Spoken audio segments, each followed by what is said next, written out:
ततः श्वेतैर्हयैर्युक्ते महति स्यन्दने स्थितौ ताता शवेताैर्हयैर्युक्ते महति शन्दाने स्थितौ माधवः पाण्डवश्चैव दिव्यौ शङ्खौ प्रदध्मतुः माधवः पाण्डवश्चैव दिव्यौ शङ्खौ प्रदध्मतु 114.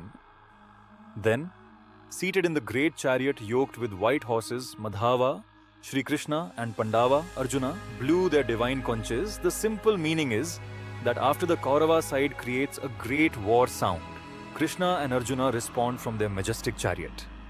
Their chariot is drawn by white horses and both of them blow their divine conches. Externally, this is a battlefield scene. Internally, it is the moment when confused human energy becomes aligned with divine intelligence. It is the point where hesitation begins to change into readiness. This verse is not only describing a chariot and two warriors, it is showing the exact moment when the Pandava side becomes spiritually activated.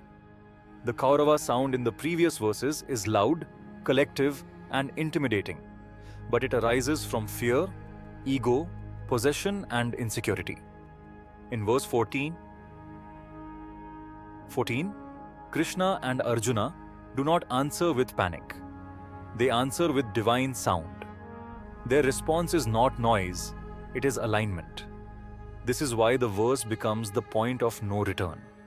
Once the divine conches are blown, the inner battle can no longer be postponed. The white horses are very important.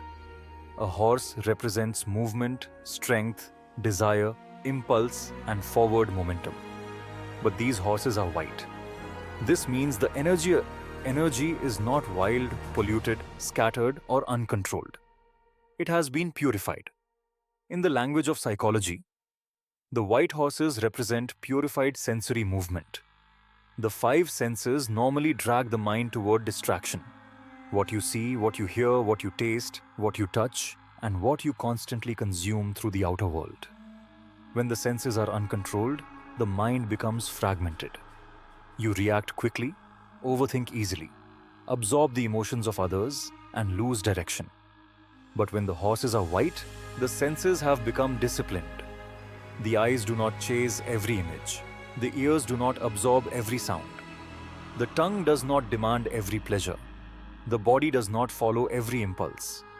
The mind is no longer pulled by every external object. This is the psychology of spiritual readiness.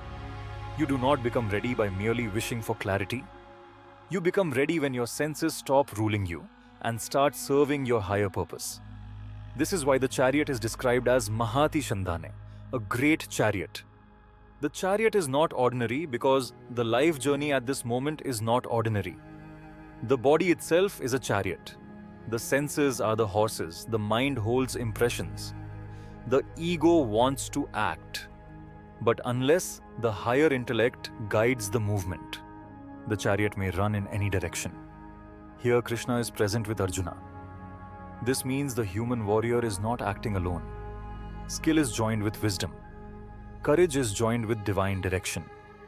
Action is joined with Dharma.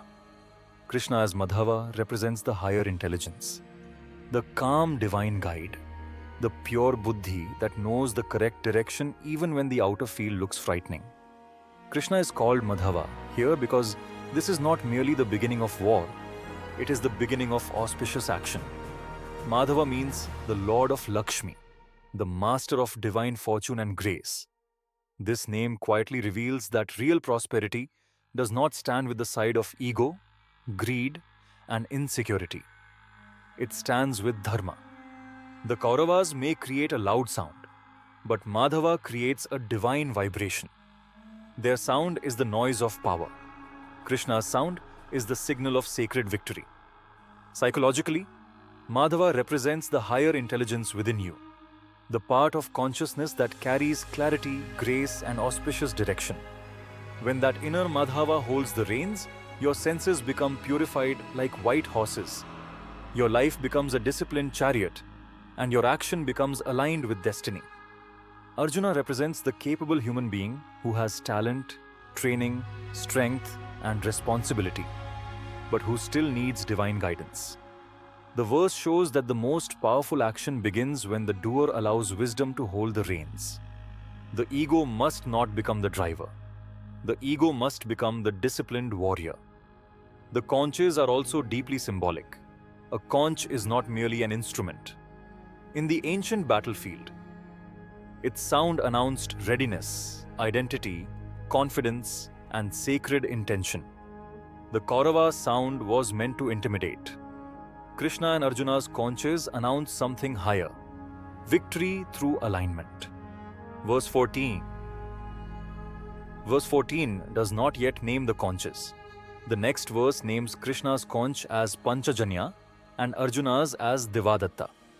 But here the word Divyau tells us that these are divine conches, not ordinary war instruments. Their sound belongs to Dharma. Psychologically, the conch represents the inner signal that cuts through confusion. Before a person acts decisively, there is usually inner noise. Fear, memory, guilt, anxiety, comparison, doubt, and imagined consequences. The blowing of the conch is the moment when one pure sound becomes stronger than all scattered thoughts. It is the sacred pattern break. It says, enough hesitation, enough inner division, enough weakness before adharma. Now the aligned self must act. The sound of Krishna's conch represents divine assurance. It tells the mind that higher wisdom is present. The sound of Arjuna's conch represents human participation. Divine guidance alone is not enough if the human being refuses to act. Human action alone is not enough if it is not guided by Dharma. Together, Krishna and Arjuna, blowing their conches, show the partnership between grace and effort, wisdom and courage, surrender and execution. This is how the verse manifests the title, The Point of No Return. Before this moment, the battlefield is still being arranged. Armies are standing. Warriors are looking. The mood is building. But when Krishna and Arjuna blow their divine conches from the white horse chariot, the inner transition becomes irreversible. Contemplation starts becoming karma. Potential starts becoming movement. The mind crosses from waiting into readiness. The white horses also prepare the psychology of the next great teaching. The Bhagavad Gita is not spoken in a temple, forest, or classroom. It is spoken on a battlefield. This means spiritual wisdom is not meant only for peaceful conditions.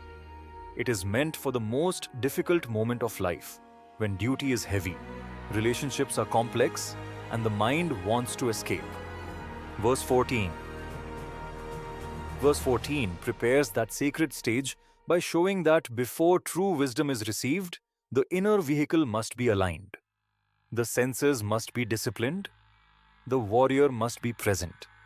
The divine guide must be accepted. The sound of Dharma must be heard. In life, this verse teaches that clarity does not come from avoiding battle.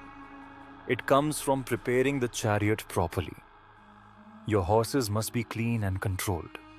Your senses must not pull you into every distraction. Your inner Krishna, the higher intelligence, must guide the reins. Your Arjuna, the sincere and capable part of you, must be ready to act. Your conch must be blown, meaning your inner commitment must become unmistakable. The message for us is direct. When your life reaches a decisive point, do not answer chaos with more chaos. Do not respond to fear with scattered reaction. First, purify your senses. Stop feeding the mind with unnecessary noise. Bring the body, mind, speech, intention, and action into one line. Then sound your inner conch. This means declare inwardly that you will act from dharma, not from fear, from clarity, not from confusion, from responsibility, not from escape. The deeper hidden meaning is that victory begins before the outer battle starts. It begins when your inner vehicle becomes pure, your senses become disciplined, your ego accepts guidance, and your action becomes aligned with a higher law. This is why Krishna and Arjuna do not merely enter the battlefield. They announce the arrival of Dharma. Verse 14 Verse 14 is the first clear vibration of divine readiness in the Gita. It tells you that when the horses of the senses are purified and the sound of the soul becomes stronger than the noise of the world, destiny begins to move. If this verse made you look at your own senses, your inner chariot, and your readiness in a deeper way, write in the comments, "My inner conch is ready." Your comment is not just a response to this video. It is your own sankalpa, your inner declaration that you are ready to move from confusion to clarity. Like this video, if the message of the white horses and divine conch helped you understand the Gita beyond the surface meaning. Subscribe to this channel for more Bhagavad Gita wisdom, Vedic psychology, karma teachings, and deeper spiritual decoding of every verse.